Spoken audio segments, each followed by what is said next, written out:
Merci, Monsieur le Président.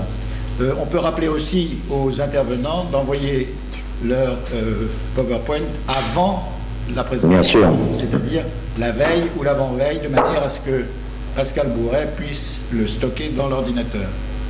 Donc nous donnons la parole à Sybille Faca. Bonjour Sybille. Bonjour madame. Bonjour à tous. Vous travaillez avec Philippe Liverneau? Oui, voilà, je suis chirurgien de la main donc, aux hôpitaux universitaires de Strasbourg. Je suis également présidente du Collège français des anciens en chirurgie de la main et responsable donc, à Strasbourg d'un DU de microchirurgie. Très bien. Alors, vous présenterez à Philippe Liverneau tous les bons souvenirs de l'Académie. N'y manquez pas. Et vous transmettrez de même, à mon avis, toutes mes bonnes amitiés à mon ami Philippe de la part de l'actuel président. Voilà. D'accord, merci, j'y manquerai pas. Merci. Vous avez la parole. Nous ne vous voyons pas et nous voyons votre PowerPoint. Hein? Oui. On ne la voit pas. Hein? Si, moi je vous vois. D'accord. Allez-y, chère madame. Merci donc de me donner l'opportunité de vous présenter cette communication qui va porter donc sur la place de la simulation dans l'enseignement de la microchirurgie. Pour passer à la diapo suivante. Voilà, au diapo suivant. Donc vous connaissez l'adage qui a été rappelé il y a quelques années par l'HAS, jamais la première fois sur le patient. Et alors, diapo suivante, on peut en fait se poser aussi la question pourquoi une première fois sur un modèle vivant qui est le rat et qui est le modèle gold standard pour l'instant utilisé dans l'apprentissage à microchirurgie, et donc pourquoi pas utiliser des simulateurs avant de sacrifier et opérer des rats. La diapo. Alors, utiliser des simulateurs donc dans l'apprentissage des techniques de microchirurgie, ça paraît séduisant. Certes, il faut qu'ils soient pédagogiques, voire ludiques, mais il faut quand même qu'ils soient performants et qu'à la fois ils respectent la courbe d'apprentissage de l'apprenant et à la fin qu'il soit aussi assez biomimétique, c'est-à-dire qu'on soit assez proche du modèle vivant avec un spasme de la paroi artérielle, voire une fuite ou un caillot en cas d'anastomose défectueuse. Suivant. Alors, pour rappel, il y a 4 niveaux dans l'entraînement de la microchirurgie. Le niveau 1, c'est un niveau sur... en fait, robot, là c'est un robot d'Avinci, donc c'est un apprentissage sur quelque chose de numérique avec un coût qui est quand même assez important. Et il faut donc soit louer, soit avoir à sa disposition un robot chirurgical. Le niveau 2, ce sont tous les modèles type donc simulateur que je vais développer ensuite. Le niveau 3, c'est le niveau classique, donc apprentissage sur le rat. Et le niveau 4, ça peut être également sur animal, mais ce sont des techniques d'un niveau un peu plus élevé comme lambeau libre, greffe rénale ou par exemple aussi transplantation de pattes sur un cochon. Alors, diapo suivante. Donc, vous connaissez sûrement donc le gold standard qui est le rat, qu'il faut essayer de reproduire dans les simulateurs, c'est-à-dire que quand on va disséquer donc les tissus vivants sur le rat, on va avoir ce temps de dissection, de respect des tissus mous, on va avoir la distinctomie, on va avoir éventuellement un spasme, surtout sur les vaisseaux fémoraux, et puis en cas de mauvaise suture, un caillot, voire une fuite. Tout ça, ce sont des modèles, ou du moins des difficultés de suture qu'il va falloir reproduire sur les simulateurs. Diapo. Alors, quand on fait donc l'apprentissage sur rat pour la microchirurgie, on est contraint par les règles d'expérimentation animale. Diapo. Il faut en fait respecter la règle des 3 R, hein, qui a été décrite en 1959 par Richemont. On va donc tout le temps s'enquérir de bien sûr réduire au maximum le nombre d'animaux utilisés, raffiner la méthode et puis essayer de remplacer, surtout au début de l'apprentissage, les rats. Diapo. Alors, l'expérimentation animale est assez contraignante, elle est même de plus en plus contraignante. Il faut être dans une animalerie agréée, il faut que l'élevage, le transport, tout ça soit agréé, ça a donc un coût. Les services vétérinaires contrôlent tout cela, les protocoles et même la formation donc, des moniteurs. À Strasbourg, par exemple, nous enseignons donc la microchirurgie à l'IRCAD et quand on passe sur le modèle animal, il faut que les moniteurs soient titulaires d'un DU d'expérimentation animal de niveau 1 et il faut en plus avoir un livret de compétences, c'est-à-dire prouver qu'on continue à se former en expérimentation animale et redemander donc tous les 6 ans ces agréments et ces autorisations. Il faut former aussi les étudiants donc, au respect de l'animal, au bien-être de l'animal et donc tout cela a un coût économique et humain. Diapo. Alors, je ne rappellerai pas toutes les lois, bien sûr, mais on est contraint et on doit respecter à la fois la réglementation européenne et la réglementation et le droit français, avec des lois qui se durcissent, parce qu'on a des associations de protection des animaux qui sont de plus en plus fortes et visibles. Diapo. Bien sûr, on ne doit pas faire n'importe quoi et on peut être puni de façon pénale ou administrative en cas de maltraitance des animaux. Diapo. Voilà. Alors, est-ce que ça veut dire que c'est la fin d'expérimentation animale ?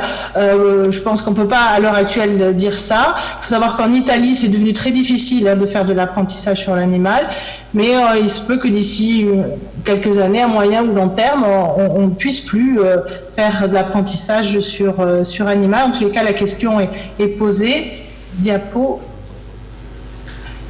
Il y a eu donc, c'est pour vous mettre un peu montrer le contexte, un rapport à la Commission européenne. Donc en 2011, plus de 11 millions d'animaux étaient utilisés donc à des fins expérimentales en Europe. Il y a une initiative citoyenne qui a été lancée également pour demander à la Commission européenne de rendre obligatoire l'utilisation de méthodes substitutives pour éviter d'utiliser les animaux. Et je vous rappelle, en mai 2018, au niveau européen, donc il y a une loi qui est passée, on ne peut plus tester les cosmétiques sur les animaux. Diapo.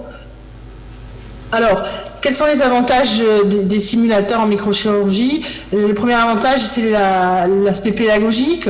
Nous, on l'utilise depuis au moins 5-6 ans et on a pu se rendre compte qu'on avait augmenté notre pourcentage de réussite, le taux de réussite au début de microchirurgie. Et puis, dans le cadre de la réforme du 3e cycle, ces simulateurs peuvent être utilisés donc, pour tous les internes dans les différents desks de chirurgie, dans les unités de simulation qui n'ont pas forcément d'ailleurs d'animalerie en leur sein. Le deuxième avantage, il est éthique, c'est la règle des 3 R, on va diminuer le nombre d'animaux utilisés et quand l'apprenant va commencer à opérer des rats, il va y avoir des sutures et des dissections qui seront plus faciles et donc ils vont sacrifier moins de rats et la courbe d'apprentissage en fait est bien sûr améliorée. Ça pose bien sûr un problème de coût quand même, parce qu'avoir des simulateurs performants et les acheter, c'est aussi quelque chose qui est onéreux. Diapo. Donc le niveau 1, je vous en ai parlé un petit peu, mais je ne m'étendrai pas là-dessus parce que ça a un certain coût et en tous les cas, on est loin d'avoir des robots chirurgicaux à notre disposition dans les unités de simulation. Diapo. Le niveau 2, donc il y a pas mal de modèles qui existent, des modèles biologiques comme des modèles synthétiques. Alors le ver de terre, il a été abandonné parce que c'est un modèle annelé et en fait ça ne reproduit pas trop la structure qui est plutôt homogène d'un vaisseau. Et les modèles en polyuréthane, ils sont aussi bien, mais vraiment au tout début de l'apprentissage puisque la paroi est assez épaisse et on ne va pas arriver à suturer un tube en polyuréthane avec du fil de microchirurgie, du 9 ou du 10-0. Diapo. Voilà. Donc là, vous avez une synthèse de tout ce qui existe en niveau 2, donc en simulateur. Les prix sont différents, les disponibilités également. En tous les cas, diapo suivante, il y a 2 modèles qui semblent intéressants dans les diapos suivantes dans les simulateurs. C'est l'artère et les vaisseaux sur cuisse de poulet, parce que c'est pas cher. La dissection est intéressante parce que voilà, on a une cuisse et donc on va pouvoir disséquer pour retrouver les vaisseaux, et on va pouvoir faire donc une suture sur des tissus assez proches, donc de tissus vivants. Bien sûr, il n'y aura pas de fluide ou de phénomène d'hémostase. Diapo.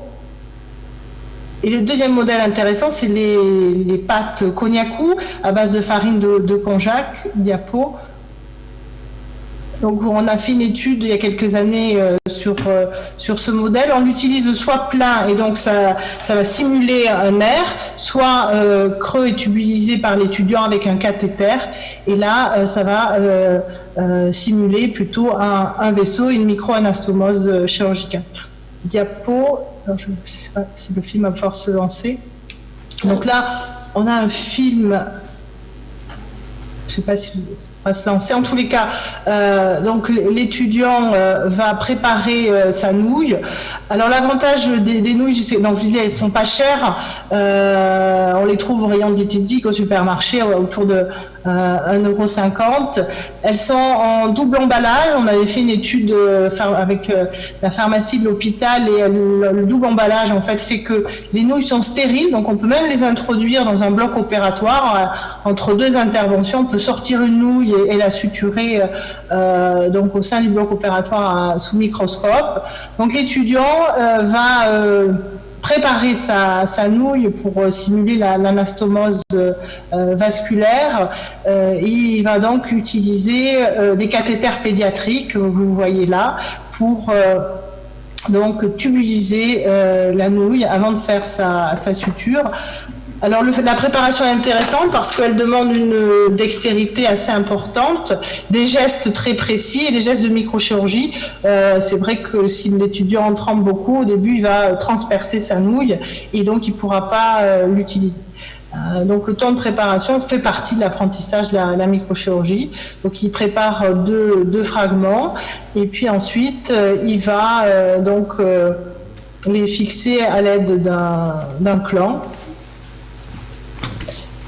Pour un clan donc assez écarté pour que ça tienne. Et vous voyez donc, voilà, on met la pince à l'intérieur pour maintenir la lumière. Et on a une paroi de la nouille qui est assez fragile et qui ne manquera pas de déchirer si les gestes ne sont pas précis ou si le rétrocontrôle est trop important, si l'étudiant tire trop sur ses fils pour faire sa micro-anastomose. Et donc il va suturer ça, plan antérieur, plan dorsal, comme un vaisseau de rat ou de doigt. Voilà, on peut arrêter la vidéo s'il vous plaît et passer à la diapo suivante. On avait même fait donc, on peut aller à la diapo suivante. On avait fait une étude biomécanique dans le laboratoire où je suis. On avait comparé un petit peu les vers de terre, les artères et veines de poulet et la nouille. Et la nouille était vraiment un modèle intéressant parce que quand on faisait des tests de traction, elle cassait au niveau des points d'entrée du fil, et notamment si les sutures étaient pas bien réalisées. Diapo suivante.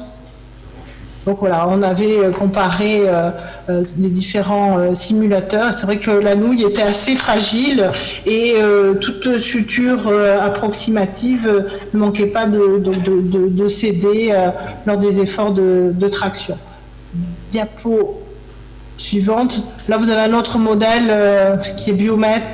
Diapo suivante, qui est commercialisé donc par un un laboratoire spécialisé dans les simulateurs. Je ne sais pas si on peut lancer la vidéo pas très longtemps. Donc là, vous avez un kit qui est mis à disposition de l'étudiant, et à l'intérieur, tout est fourni avec une seringue aussi pour injecter un produit coloré qui mime un petit peu le sang, qui permet de voir les fuites, et puis le tube qu'on voit à l'intérieur pour faire la suture. Là, bien sûr, on a des coûts qui sont beaucoup plus importants que la nouille ou que la cuisse de poulet. On peut arrêter la vidéo et on va montrer un dernier simulateur qui est le Micro-Shear Steam, diapo suivante, développé par Créaplast. Donc là aussi, on l'a testé et comparé dans le cadre d'une étude qui a été publiée. On peut passer à la vidéo suivante. L'intérêt là, c'est que l'étudiant donc a un ancillaire qui est fourni avec, un ancillaire en fait qui va permettre de fixer à l'intérieur donc les simulateurs. Alors il a des recharges à sa disposition, l'apprenant, avec des diamètres de tailles différentes. Et l'ancillaire va en fait avoir un côté un petit peu ludique parce que on va brancher les instruments là sur des électrodes. Il y a une petite pile en dessous qui permet en fait d'allumer une lumière rouge si l'étudiant touche les bords. Alors ça ressemble un petit peu au docteur Maboul, mais là aussi ça permet à l'étudiant de se canaliser point de vue geste du microchirurgie et de ne pas avoir des gestes d'une grande amplitude. Pareil, alors tous ces simulateurs, on a au niveau des extrémités la possibilité à la fin de la suture d'injecter un produit, un fluide coloré pour voir s'il n'y a pas de fuite majeure. Donc là, vous voyez, on va l'allumer et puis on va... si par hasard on touche les bords, là, il y a une conduction électrique et donc ça sonne. C'est le côté un petit peu ludique parce que quand on fait de l'apprentissage, c'est beaucoup d'heures en microchirurgie, avec parfois des étudiants qui ont mal à la tête à cause des problèmes d'accommodation. Donc c'est vrai que il faut pas oublier un petit peu le côté ludique dans l'apprentissage. Donc là, vous voyez, on ouvre un exemplaire, un échantillon, et il va être fixé dans l'ancillaire avec aux extrémités, donc 2 embouts pour, je le disais, injecter le fluide à la fin de la suture. Donc, vous voyez, il est placé et puis coupé et suturé. Voilà, on peut interrompre la vidéo et passer. Là, c'est juste pour vous montrer en fait un Vitom, puisqu'on apprend donc essentiellement bien sûr la microchirurgie avec des loupes et puis des microscopes opératoires, mais on essaye aussi de mettre en place d'autres modèles de grossissement, qui ne sont pas toujours en 3D certes, mais ça apprend aux étudiants à avoir une vision indirecte dans un écran avec une caméra qui est dans le champ opératoire et qui va avoir un encombrement stérique beaucoup moins important qu'un microscope. On peut passer à la diapo suivante. On peut passer. Donc là, vous avez un échantillon de micro-chir qui était suturé après injection de fluide rose, et donc il n'y avait pas de fuite sur cet échantillon suturé. Diapo, voilà.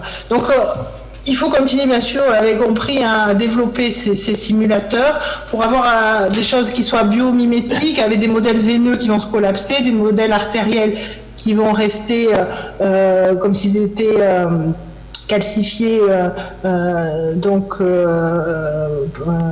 pas se collapser. Si possible, dans les modèles artériels, avoir les 3 couches, média, intima, adventice, pour faire la buccectomie. Et il faut qu'on continue, on y travaille, avoir des circuits fermés avec un fluide qui circule un petit peu sous pression, voire fonctionnaliser ces fluides pour qu'on puisse aussi essayer de reproduire l'hémostase et un éventuel clou plaquettaire. Diapo suivante. Et bien sûr, pour terminer, à toutes ces moyens, donc ces simulateurs destinés à l'apprentissage de microchirurgie, il faut aussi y adjoindre des modèles d'évaluation. Donc là, vous avez la micro-montre, diapo suivante, qui permet en fait d'évaluer en continu l'apprentissage de l'étudiant. C'est le premier test qu'on leur fait faire avant toute suture microchirurgicale. Donc vous avez 12 aiguilles en fait placées sur un support et l'étudiant donc va sous microscope et en étant chronométré passer, vous voyez, une aiguille montée d'un fil 10-0 dans les 12 chats de l'aiguille, donc dans le sens des aiguilles d'une montre s'il est droitier, l'inverse s'il est gaucher. Et donc là, on leur apprend aussi la dextérité et la rapidité. Les premiers tests, ils sont généralement autour de 4-5 minutes et très rapidement, ils vont descendre en dessous des 180 secondes. Les 180 secondes, là aussi, c'est un travail qui a été publié. C'est à peu près le niveau moyen d'un microchirurgien donc, qui exerce régulièrement de la microchirurgie. Voilà, on peut arrêter. On peut passer à la diapo suivante. Donc il y a pas mal de grilles qui existent, qui sont publiées, qu'on utilise à la fois pour l'apprentissage sur rat, mais qui vont très bien aussi sur l'apprentissage sur simulateur. Diapo suivante. Encore diapo suivante. Voilà. Alors, bien sûr, à l'heure actuelle, dans certains débuts de microchirurgie, le rat est le seul modèle qui est utilisé, mais de plus en plus, quand même, pour démarrer, les étudiants démarrent sur différents simulateurs. Les plus fréquents, je vous l'ai dit, c'est la nouille et puis les vaisseaux de poulet. Pour l'instant, on n'est pas encore à l'ère où on est en simulation, sur simulateur seulement, mais peut-être que la loi nous y contiendra. En tous les cas, ça paraît quand même intéressant pour respecter la courbe d'apprentissage. Sur Strasbourg, on a divisé le début de microchirurgie en deux, avec un niveau 1 sur simulateur exclusivement, et c'était aussi une demande des services vétérinaires locaux. L'inscription donc en début de microchirurgie niveau 2, donc sur rat, elle ne se fait que si on a obtenu le niveau 1. Et les simulateurs peuvent être également dans le futur intéressants aussi dans le cas de la certification ou le DPC pour les chirurgiens installés. Diapo suivante. Voilà. Donc ces simulateurs se sont beaucoup développés, notamment avec l'arrivée des unités de simulation dans le cadre de la réforme du 3e cycle. Le Collège français des anciens chirurgiens de la masse en est aussi emparé et essaye de développer ça et de l'harmoniser dans les différents DU de microchirurgie en France. Il faut continuer bien sûr dans nos labos de microchirurgie ou de recherche des deux, d'avoir des modèles plus performants, plus biomimétiques et également il faut y ajouter donc des systèmes d'évaluation reproductibles et puis d'évaluation aussi à distance. Voilà. Le Covid nous oblige un petit peu à innover dans ce sens. Reste bien sûr le problème du coût, à la fois pour développer ces simulateurs biomimétiques et puis pour l'achat après dans le cadre de l'enseignement. Diapo, voilà, je vous remercie de votre attention. Si vous avez des questions. C'est une très très belle présentation. Nous vous remercions beaucoup. Elle est très précise. Pour nous qui sommes des chirurgiens un peu anciens, qui avons fait de la microchirurgie, mais nous savons que ça n'était pas aussi réglementé qu'autrefois. Vous avez bien que maintenant, vous avez très bien précisé les choses et vous avez insisté sur le fait que les procédés de laboratoire que vous utilisez sont peu coûteux par rapport aux simulateurs qu'on peut connaître dans la chirurgie majeure, tels que ceux qui forment à la chirurgie robotique. Est-ce que vous avez des questions les uns ou les autres?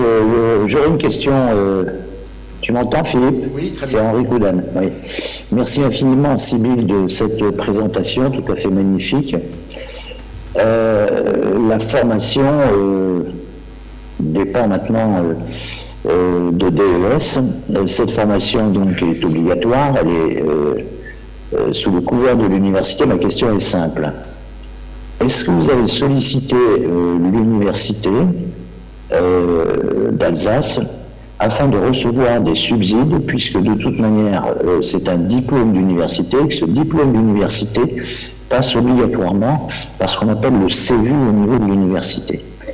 Alors, je pense que c'est quelque chose qui est important à savoir et qu'il faudrait que nos présidents d'université, qui ne sont pas toujours des médecins, on s'en fout, comprennent que l'enseignement de la microchirurgie par l'intermédiaire de ce que vous venez de décrire est quelque chose de novateur, extraordinaire, qu'il remplit les conditions éthiques et réglementaires qui sont bien sûr tout à fait obligatoires. Et donc ma question est, est-ce que l'université vous a aidé à acheter un robot, des nouilles, enfin voilà. Oui, alors les nouilles, non, parce que je dis c'est quand même un prix qui est très dérisoire, donc on les achète en faisant nos courses, ça c'est pas le problème. Mais alors on a eu une aide du CNRS, par contre, puisque c'était un projet en prématuration et en maturation, les simulateurs de vaisseaux.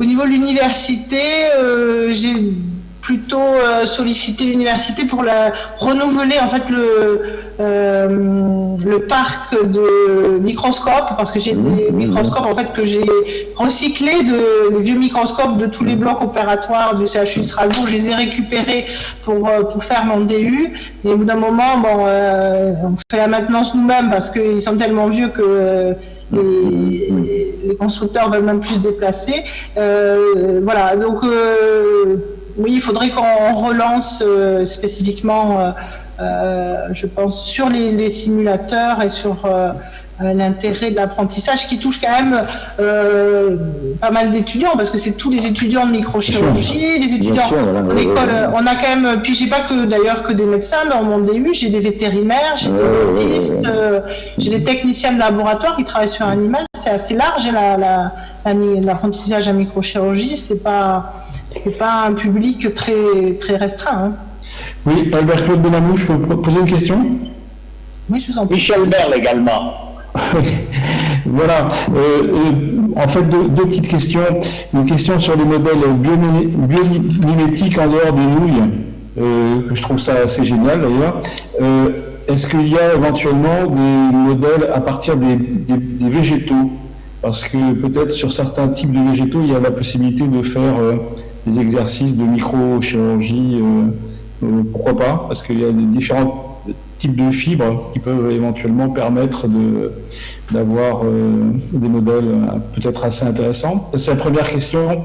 Et dans quelle mesure ce DU, moi je suis chirurgien vasculaire, mais pas microvasculaire, je me demande dans quelle mesure on pense que pour l'apprentissage même de la macrochirurgie, en particulier de la chirurgie robotique, l'expertise de la main et de l'œil dans le secteur micro est très utile dans l'éducation des chirurgiens qui ne font pas forcément du microvasculaire.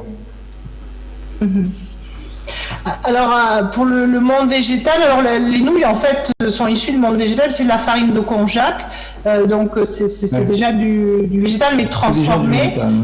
Voilà. Et dans ces modèles qu'on essaye de développer, effectivement, pour reproduire Adventis, Média, Intima, on essaye de faire du multicouche. La seule chose, c'est qu'il faut essayer de trouver. Donc on peut trouver des différents polymères, etc. Mais il faut trouver des choses qui soient pas trop chères, parce que on a la contrainte de coût derrière. L'étudiant, il va en utiliser pas mal, mais pas non plus des quantités. On avait fait comme ça une étude de marché au niveau français, et finalement, pour un industriel se lancer là-dedans, c'était pas forcément très rentable. Donc il faut trouver des matériaux qui soient pas très onéreux. Et après oui, l'apprentissage de la chirurgie en général, c'est forcément intéressant. Moi, c'est l'initiation à la microchirurgie. Je le propose donc à tous les internes de DES, alors de plastique et d'orthopédie, et même ceux qui feront l'orthopédie très classique sans faire la microchirurgie. Et je pense que c'est... Vous pourriez le proposer aux collègues viscéraux, pourquoi pas? Oui, mais de toute façon, j'ai des internes de gynéco, de viscéral qui viennent aussi faire la microchirurgie. C'est vrai que même des ophtalmos, etc., dans les premières années, ça fait partie de l'apprentissage. Oui.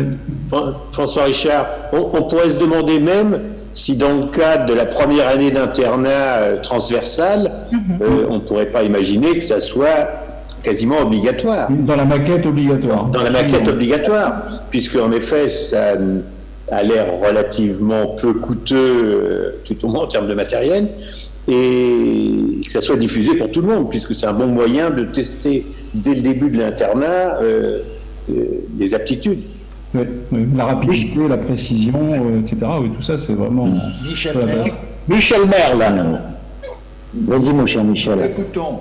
Madame Faca, tous les compliments, je partage entièrement votre démarche pédagogique. Ayant dirigé pendant 20 ans la formation des microchirurgiens à Nancy, j'ai eu à consommer trop d'animaux et je pense que le relais par ces moyens artificiels est une bonne méthode, en tout cas pour le domaine vasculaire.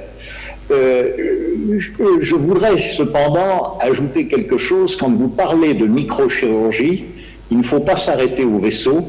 Il faut également enseigner la microchirurgie de la réparation nerveuse.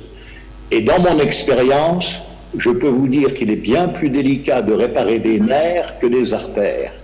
Et le devenir fonctionnel de la chirurgie que vous pratiquez, et ce que j'ai pratiqué toute ma vie, c'est que le résultat fonctionnel dépend de la qualité de la réparation nerveuse. Comment enseignez-vous la microchirurgie nerveuse, car le modèle n'est pas évident?